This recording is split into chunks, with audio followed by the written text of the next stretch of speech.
السلام علیکم ورحمۃ اللہ وبرکاتہ۔ نحمده ونصلی علی رسوله الکریم، اما بعد فاعوذ باللہ من الشیطان الرجیم،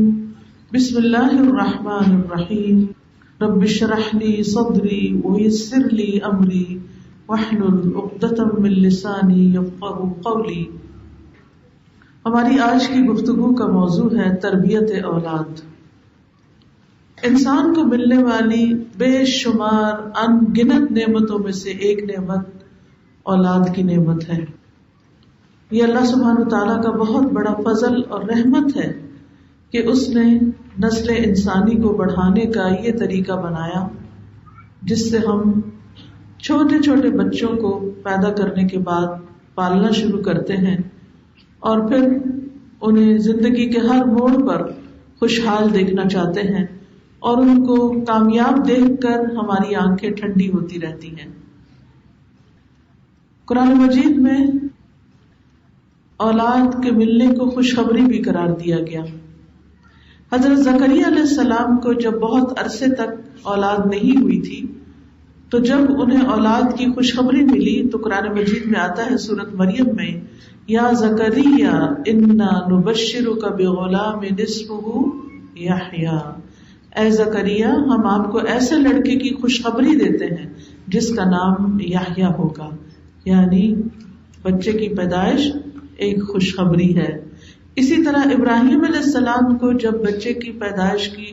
خبر ملی تھی تو اسے بھی خوشخبری کہا گیا تھا، اور اس میں فرمایا کہ بے شک ہم تمہیں ایک بڑے علم والے لڑکے کی خوشخبری دیتے ہیں، انا نبشرک بغلام علیم۔ تو اس سے پتہ چلتا ہے کہ اولاد کی پیدائش، اولاد کا صحت مند سلامت دنیا میں آنا ایک خوشخبری اور خوشی کی بات ہے۔ نبی صلی اللہ علیہ وسلم نے انہیں دنیا کے پھول قرار دیا ہے۔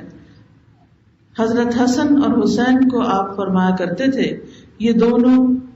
یعنی حسن اور حسین رضی اللہ عنہما دنیا میں میرے دو پھول ہیں، یعنی جس طرح پھول کو دیکھ کر انسان کو ہمیشہ خوشی ہوتی، آپ کسی بھی رنگ، کسی بھی سائز، کسی بھی طرح، کسی بھی شکل کا پھول دیکھتے ہیں تو آپ کو خوشی محسوس ہوتی ہے، آپ کے دل کے اندر لطیف جذبات پیدا ہوتے ہیں۔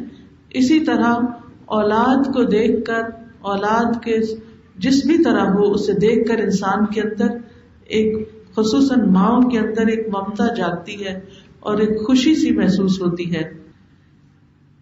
آنکھوں کی ٹھنڈک بھی ہے اولاد اگر خاص طور پر وہ کامیاب زندگی بسر کرے، نیکی میں آگے بڑھے۔ اسی لیے یہ دعا سکھائی گئی، ربنا ہب لنا من ازواجنا وذریاتنا قرۃ اعین واجعلنا للمتقین اماما، کہ اے ہمارے رب ہمیں ہمارے ازواج اور اولاد سے آنکھوں کی ٹھنڈک عطا فرما اور ہمیں متقین کا امام بنا۔ نبی صلی اللہ علیہ وسلم نے اولاد کو انسان کی بہترین کمائی بھی قرار دیا ہے۔ آپ نے فرمایا، یقیناً تمہاری اولاد تمہاری بہترین کمائی ہے، بس اپنی اولاد کی کمائی میں سے کھاؤ۔ ایک اور حدیث سے پتہ چلتا ہے کہ اولاد جو کچھ کماتی ہے وہ صرف اولاد کا نہیں ہوتا، والدین کا بھی ہوتا ہے۔ دنیا کی خوشیوں کے علاوہ نیک اولاد والدین کے لیے مرنے کے بعد بھی صدقہ جاریہ بنتی ہے۔ رسول اللہ صلی اللہ علیہ وسلم نے فرمایا، جب انسان مر جاتا ہے تو 3 اعمال کے علاوہ اس کے تمام اعمال منقطع ہو جاتے ہیں، صدقہ جاریہ یا وہ علم جس سے نفع اٹھایا جائے یا نیک اولاد جو اس کے لیے دعا کرتی رہے۔ تو مرنے کے بعد بھی نیک اولاد کی دعائیں ماں باپ کو فائدہ دیتی ہیں۔ لیکن یہ یاد رکھیے کہ خوشی اور صدقہ جاریہ اور فائدوں کا اور کمائی کا ذریعہ ہونے کے ساتھ ساتھ اولاد ہماری ایک بہت بڑی ذمہ داری بھی ہے، اور ہم پر اس کی تربیت کی ذمہ داری سب سے بڑھ کر ہے۔ انہیں کھلانا پلانا بھی ایک ذمہ داری ہے، ان کی تعلیم، دنیاوی تعلیم و تربیت کا انتظام کرنا بھی، لیکن ان سب سے بڑھ کر انہیں اللہ کی عبادت کے قابل بنانا، اللہ کے اطاعت گزار بندے بنانا بھی بہت اہم ذمہ داری ہے. ابن عمر کہتے ہیں کہ نبی صلی اللہ علیہ وسلم نے فرمایا اللہ تبارک و تعالی جس شخص کو رعیت کا خواہ کم ہو یا زیادہ ذمہ دار بناتا ہے اللہ تعالیٰ اس سے اس کی رعایا کے بارے میں قیامت کے دن سوال بھی کرے گا کہ اس نے اپنی رعایا کے بارے میں یعنی اپنے ماتحت جو بھی اس کے ہاتھ میں دیے گئے ان کے بارے میں اللہ تعالیٰ کے احکامات کو قائم کیا یا ضائع کیا. یعنی صرف یہ نہیں پوچھا جائے گا کہ ان کا دنیاوی اعتبار سے کتنا خیال رکھا, ان کے کھانے پینے پہننے اوڑھنے یا ان کے دنیا کے کاموں کا, بلکہ یہ بھی پوچھا جائے گا کہ اللہ نے جو احکامات دیے تھے ان کے بارے میں یا ان سے متعلق تو ان کو قائم کیا یا ان کو ضائع کیا, یہاں تک کہ وہ اس کے اہل خانہ کے بارے میں گھر والوں کے بارے میں بھی خاص طور پر پوچھے گا کہ ان کے بارے میں اللہ کے احکامات کو مد نظر رکھا یا نہیں رکھا. یعنی ہم سب سے یہ سوال ہونے والا ہے کہ ہم نے اپنے بچوں کی دینی تربیت کی یا نہیں کی, ان کو اللہ کا بندہ بنایا یا نہیں. اسی طرح والدین میں سے بھی ماں اور باپ دونوں میں سے بھی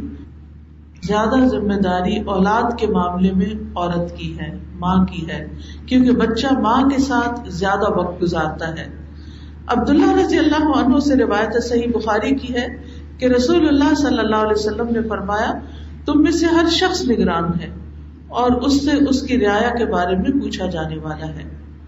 امام جو لوگوں پر نگران ہے اس سے ان کے بارے میں پوچھا جائے گا. آدمی اپنے گھر والوں پر نگران ہے اس سے ان کے بارے میں سوال کیا جائے گا. عورت اپنے شوہر کے گھر اور اس کے بچے کی نگران ہے, یعنی عورت کی ذمہ داری اس کا گھر ہے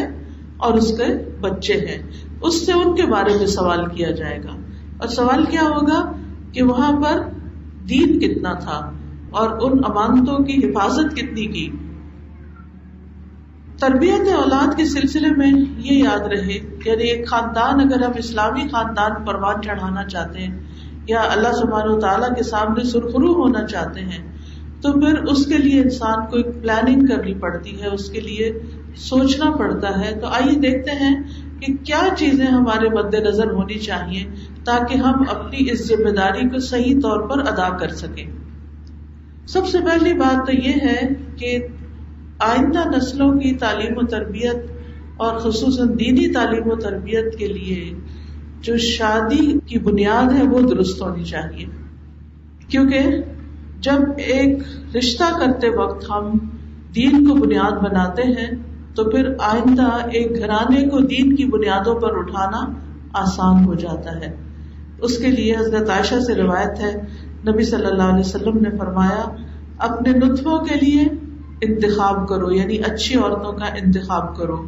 دین میں ہم پلہ عورتوں سے نکاح کرو اور ہم پلہ مردوں کو نکاح دو, یعنی بچے جس قسم کے ہوں اسی قسم کے لیے ان کے رشتوں کا انتخاب کیا جائے. رسول اللہ صلی اللہ علیہ وسلم نے فرمایا الدنیا متاع وخیر متاع الدنیا المرأة الصالحہ, کہ دنیا ایک متاع ہے, فائدہ اٹھانے کی چیز ہے. یعنی دنیا کی مختلف چیزوں سے مختلف طرح کے انسان فائدے اٹھاتا ہے, لیکن سب سے بہترین فائدہ جس سے انسان کو پہنچ سکتا ہے وہ ایک نیک عورت ہے, یعنی اس سے خیر ہی خیر آتی ہے. یہ صرف عورت کے معاملے میں ہی نہیں بلکہ مرد کے معاملے میں بھی بیٹی کا رشتہ ہو تو بھی اچھے لڑکے کا انتخاب کرنا چاہیے, اچھے باپ کا انتخاب کرنا چاہیے. اسی لیے حضرت ابو ہریرہ کہتے کہ رسول اللہ صلی اللہ علیہ وسلم نے فرمایا کہ جب ایسا شخص تمہارے پاس نکاح کا پیغام بھیجے جس کے دین اور اخلاق سے تم مطمئن ہو تو اس سے نکاح کر دو, یعنی اپنی بہن بیٹی وغیرہ کا.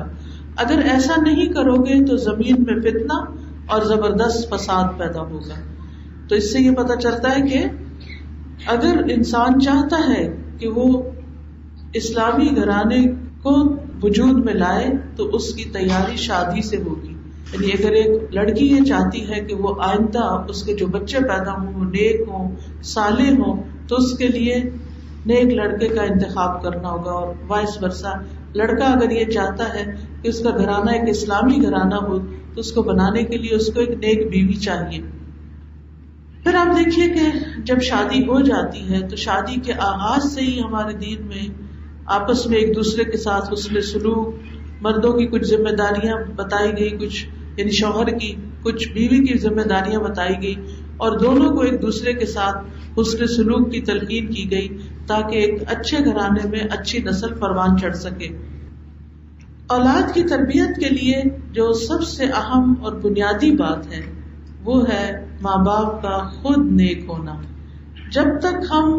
خود عمل نہیں کریں گے، اللہ تعالیٰ کی عبادت نہیں کریں گے، اللہ تعالیٰ کی اطاعت اور فرمانبرداری کے ساتھ زندگی بسر نہیں کریں گے، اس وقت تک یہ خیال اور یہ خواب محال ہے کہ پھر ہمارے بچے بہت اچھے ہو جائیں گے۔ ہاں، ہدایت اللہ کے ہاتھ میں، وہ جس کو چاہے عطا کر سکتا ہے، وہ کہیں پر بھی کسی کو بھی جیسا چاہے بنا کے کھڑا کر سکتا ہے، لیکن عمومی قاعدے کی بات یہ ہے کہ اگر ہم چاہتے ہیں کہ ہمارے بچے نیک ہوں تو پھر ہمیں ان سے پہلے اپنی نیکی اور تقوی کی فکر ہونی چاہیے۔ حضرت عائشہ کہتی ہیں کہ جب سے میں نے ہوش سنبھالا میں نے یہی دیکھا کہ میرے والدین دین اسلام قبول کر چکے ہیں، وَهُمَا يَدِينَانِ الدِّينَ، کہ وہ دین پر قائم ہیں، یعنی بچوں کو دینی ماحول چاہیے ہوتا ہے، اور ماں باپ کو اپنے عمل سے اپنے گھر میں یہ ماحول پیدا کرنا ہے۔ پھر اسی طرح یہ ہے کہ فرائض کی ادائیگی، جیسے گھروں کے اندر فرائض کی ادائیگی کے علاوہ نوافل کی ادائیگی ہر معاملے میں، صرف نماز کے معاملے میں نہیں بلکہ صدقہ خیرات کے معاملے میں، اور بھی یعنی احسان کا رویہ جو ہے اس پر گھر کی بنیاد رکھی جانی چاہیے۔ اس سلسلے میں کچھ اسکالرز کا کہنا یہ ہے کہ انہوں نے اپنی اولاد کی تربیت کے لیے خود اپنی عبادتوں میں اضافہ کیا۔ ایک اسکالر کا کہنا ہے کہ جب بھی میں کسی سلجھے ہوئے خوشحال نوجوان کو دیکھتا ہوں تو یقین ہو جاتا ہے کہ ضرور اس کا باپ صالح اور نیک آدمی ہوگا، کیونکہ قرآن مجید میں آتا ہے وَقَانَ أَبُوهُمَا صَالِحًا، کہ ان کا باپ نیک ہے، ان کا باپ نیک تھا۔ وہ جو سورۃ الکہف میں آتا ہے واقعہ کہ خضر اور موسیٰ علیہ السلام ایک بستی میں داخل ہوئے، وہاں انہوں نے کھانا مانگا تو انہوں نے انکار کر دیا بستی والوں نے کھانا دینے سے۔ تو اب یہ ہوا کہ انہوں نے دیکھا کہ ایک دیوار گرنے والی ہے، تو خضر علیہ السلام نے اس دیوار کو تعمیر کر دیا۔ تو موسیٰ علیہ السلام نے کہا کہ اس بستی والوں نے تو آپ کو کھانا نہیں دیا تھا،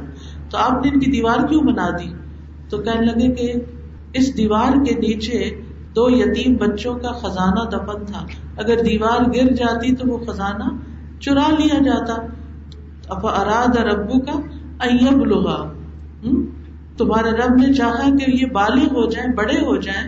اور پھر یہ اپنا خزانہ اس وقت نکالیں۔ وکان ابوہما صالحا، ان دونوں کا باپ نیک آدمی تھا۔ تو باپ فوت ہو چکا ہے، یتیم بچے ہیں، چھوٹے ہیں، خود اپنی حفاظت نہیں کر سکتے، اللہ نے ایسا سبب پیدا کر دیا کہ جس سے ان کے مال کی حفاظت ہو سکے۔ تو اس آیت کے پیش نظر سب والدین جو یہ چاہتے ہیں کہ ان کی اولاد نیک ہو، وہ خود نیکی میں کثرت کریں۔ ڈاکٹر نبیل عوضی کہتے ہیں جب مجھے نوافل کی ادائیگی میں سستی اور کاہلی ہونے لگتی ہے تو مجھے میرے بیٹے اور دنیا کی پریشانیاں یاد آتی ہیں کہ کہیں نوافل کی ادائیگی میں میری سستی اور کاہلی میری اولاد کی پریشانیوں کا سبب نہ بن جائے۔ نماز اور سجدے میں ہر مسئلے کا حل ہے، ہر مسئلے کا، کوئی پریشانی، کوئی دکھ، کوئی بیماری، کوئی چیز ایسی ہے نہیں کہ جو نماز کے ذریعے حل نہ ہوتی ہو۔ تو انہوں نے بھی اسی بات سے یہ چیز اخذ کی، اور وہ کہتے ہیں کہ ڈاکٹر نبیل ہی کہتے ہیں کہ میرا ایک دوست کویت میں ایک حکومتی ادارے میں بہت اچھی ملازمت کر رہا ہے، لیکن اس کے ساتھ ہی وہ چند گھنٹے روزانہ فلاحی کاموں میں لگاتا ہے، یعنی والنٹیئرنگ کرتا ہے۔ میں نے اس سے کہا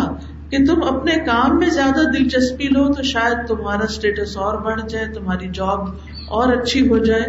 کہنے لگا تم جانتے ہو کہ میں 6 بچوں کا باپ ہوں جن میں سے اکثریت میرے بیٹوں کی ہے، اور مجھے ڈر ہے کہ کہیں وہ بے راہ روی کا شکار نہ ہو جائیں۔ جب سے میں نے کان ابوہما صالحا کی تفسیر پڑھی ہے اپنی زندگی کا ایک حصہ فلاحی کاموں میں لگا دیا ہے، اور میں اس کے بہترین اثرات اپنے بیٹوں میں دیکھ رہا ہوں کہ جب میں لوگوں کی مدد بغیر معاوضے کے کرتا ہوں اور خیر کے کام کرتا ہوں تو اس کا اثر مجھے اپنی اولاد میں نظر آ رہا ہے.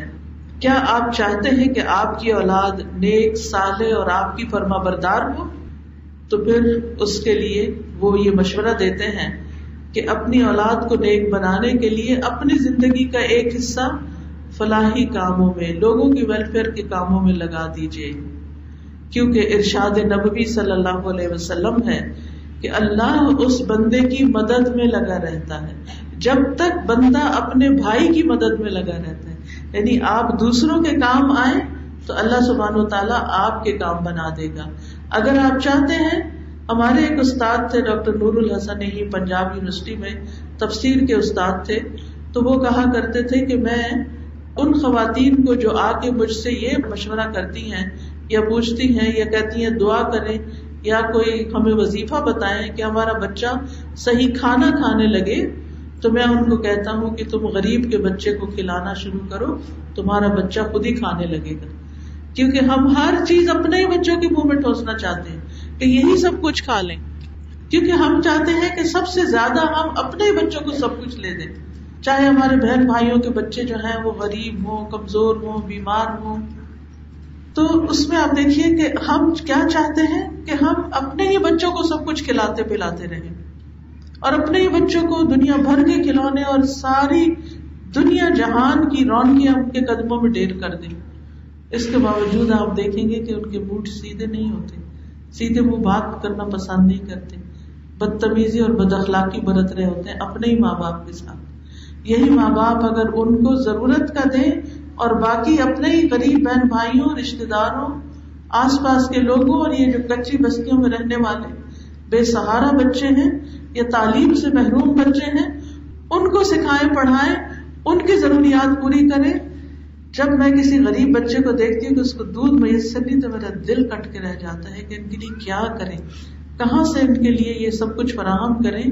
اس کی جگہ اپنے بچے کو رکھ کے دیکھیں، اگر یہ ہمارا بچہ ہوتا تو ہم کیا کرتے. قرآن مجید میں بھی آتا ہے نا کہ جب مال کی تقسیم ہو رہی ہو تو جو یتیم بے سہارا بچے جو ہیں وہاں پر موجود ہوں تو انہیں بھی کچھ دے دلا دو. کیوں کہ اگر تمہارے بچے کمزور تم پیچھے چھوڑ جاتے تو تم اپنے بچوں کے بارے میں کیا سوچتے. اسی طرح اگر انسان یہ چاہتا ہے کہ وہ اپنی اولاد کو نیک بنائے، اس کی اولاد اچھی ہو جائے، تو اسے چاہیے کہ خود نیک بن جائے. عبداللہ بن مسعود کے بارے میں یہ بات آتی ہے کہ جب رات میں نوافل ادا کر رہے ہوتے تھے تو سامنے اپنے چھوٹے بچے کو سویا ہوا دیکھ کر کہا کرتے تھے من اجلک یا بنیا، یہ تیرے روشن مستقبل کے لیے ہے، اور روتے ہوئے یہ آیت پڑھتے تھے وکان ابوہما صالحا، یعنی ان بچوں کا باپ نیک تھا تو اللہ نے ان بچوں کی حفاظت فرمائی. اگر ہم بھی نیک ہوں گے تو اللہ ہمارے بچوں کی بھی حفاظت فرمائے گا. پھر اسی طرح سعید ابن المسیب کے بارے میں آتا ہے، وہ کہتے ہیں اے میرے بیٹے، میں تمہاری وجہ سے نماز کو لمبا کرتا ہوں اس امید پر کہ تمہارے بارے میں میری حفاظت کی جائے گی، یعنی تمہارے بارے میں مجھ سے جو سوال کیا جائے گا اس کے بارے میں مجھ سے پکڑ نہ ہو. پھر اس آیت کی تلاوت کرتے وکان ابوہما صالحا، کہ ان کا باپ نیک آدمی تھا. پھر اسی طرح اولاد کی نیکی کے لیے ان کے حیا، ایمان، تقوی، دین، دنیا کی کامیابیوں کے لیے صدقہ کثرت سے کرنا چاہیے. ایک آدمی ایسا تھا، ایک واقعہ کتاب میں آتا ہے کہ جب اس کا بیٹا کوئی اخلاقی طور پہ بگڑ جاتا، یعنی اس کا اخلاق بگڑتا، تو وہ صدقہ کرتا اور کھانا کھلاتا اور کہتا خذ من اموالہم صدقۃ تطہرہم وتزکیہم بہا، ان کے مالوں میں سے صدقہ لے لیجئے، اس کے ساتھ آپ انہیں پاک کیجئے اور انہیں صاف کیجئے. یعنی صدقہ جو ہے وہ اخلاقی تربیت اور خرابیوں اور برائیوں کو دور کرتا ہے. تو وہ شخص یہ کہتا اللہم ھذہ لتزکیۃ اخلاق ابنی فإنها اشد علی من مرضہ، اے اللہ یہ صدقہ میرے بیٹے کے اخلاقی تزکیے کے لیے ہے، پس بے شک یہ اخلاقی بے راہ روی میرے لیے اس کی بیماری سے زیادہ شدید ہے. اگر یہ بیمار ہوتا تو شاید مجھے اتنی تکلیف نہ ہوتی جتنا میں اس کا بگاڑ دیکھ کے تکلیف میں ہوں. آج آپ دیکھیے کتنی ہی بہنیں ایسی ہیں جو بچوں کی طرف سے پریشان ہوتی ہیں. بچے نماز نہیں پڑھتے، کوئی اس لیے پریشان ہے کہ بچے نشے میں پڑ گئے ہیں، کوئی بچوں کی بری کمپنی کے لیے، کوئی بچوں کی پڑھائی نہ کرنے پر، کوئی بچوں کی کسی اور اخلاقی خرابی میں، حرام کاریوں میں پڑنے پر پریشان ہے. یہ نسخہ ان سب کے لیے ہے کہ اللہ سے دعا کر کے انسان صدقہ خیرات، دوسروں کے ساتھ احسان، اپنے نوافل میں اضافہ، اوروں کے بچوں کی کیئر، ان کا خیال، یہ سب شروع کر دے گا تو انشاءاللہ اللہ سبحانہ وتعالی ایسے ماں باپ کی ضرور سنے گا اور ان کے بچوں کو بھی ضرور ہدایت دے گا. کیونکہ ہدایت تو اللہ کے ہاتھ میں ہے نا. جب ہمارا معاملہ اللہ تعالیٰ سے درست ہو، یعنی جو بندہ اللہ کی رضا کے لیے دوڑتا ہے اللہ اس سے راضی ہو جاتا ہے اور اس کے لیے زمین پر بھی رضا اتار دیتا ہے. اللہ اس کی آنکھیں ٹھنڈی کر دیتا ہے اور اس کو راضی کر دیتا ہے. اسی طرح رات کا قیام، تہجد وغیرہ. ایک اور آدمی جس کے پاس اتنا نہیں تھا کہ وہ صدقہ کر سکے زیادہ، کچھ لوگ کو اللہ نے زیادہ دیا ہوتا ہے وہ زیادہ صدقہ کر سکتے ہیں، لیکن کچھ لوگ بس صرف گزارا کر پاتے ہیں. تو اس کا حال بھی کچھ ایسا ہی تھا. تو جب اس کا بیٹا اس پر غالب آتا، یعنی وہ بدتمیزی کرتا، سرکشی کرتا، تو وہ رات کو قیام میں سورۃ البقرہ پڑھتا اور دعا کرتا، اللہم ان ہذہ صدقتی فتقبل منی وَأَصْلِحْهُ لِي. اے اللہ میرا صدقہ تو یہ ہے، یعنی میرے پاس پیسے نہیں ہیں، مال نہیں ہے، لیکن یہ سورۃ البقرہ پڑھ کے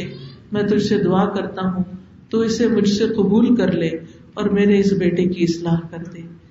اگر ہم خواتین کے پاس بہت مال نہیں ہے اپنا اور صدقہ نہیں بھی کر سکتی تو پھر کیا کریں؟ قرآن کو یاد کریں. اگر زبانی نہیں بھی یاد، یعنی جو بھی ماں پریشان ہے وہ رات کو تہجد میں سورۃ البقرہ پڑھنا شروع کر دے اور اس کو پڑھ کے خاص طور پر دعا کرے، کیونکہ سورۃ البقرہ کا پڑھنا باعث برکت ہے اور جس گھر میں پڑھی جائے وہاں سے شیاطین بھاگ جاتے، اور اس کا چھوڑنا باعث حسرت ہے کہ انسان اس کو چھوڑ کر، اس کو بلا کے، اس کو اگنور کر کے پریشان ہوتا ہے اور پریشانیوں میں مبتلا ہوتا ہے. تو انشاءاللہ جتنا عرصہ بھی آپ کو یہ کرنا پڑے کرتے رہیں. ایک دن میں یا ایک رات میں پوری سورۃ البقرہ ختم نہیں ہو سکتی، لیکن آپ یہ تو کر سکتے ہیں کہ روزانہ ربع پارہ یا آدھا پارہ یا اس سے کم یا زیادہ جتنا آپ کو توفیق ہو، یعنی نفل نماز شروع کریں اور اپنے ہاتھ میں قرآن مجید لے لیں، یا سورۃ البقرہ کی الگ پارہ بھی ہوتا ہے اس کو ہاتھ میں لے کے اس طرح سینے پر ہی ایک ہاتھ اس طرح بندھا ہو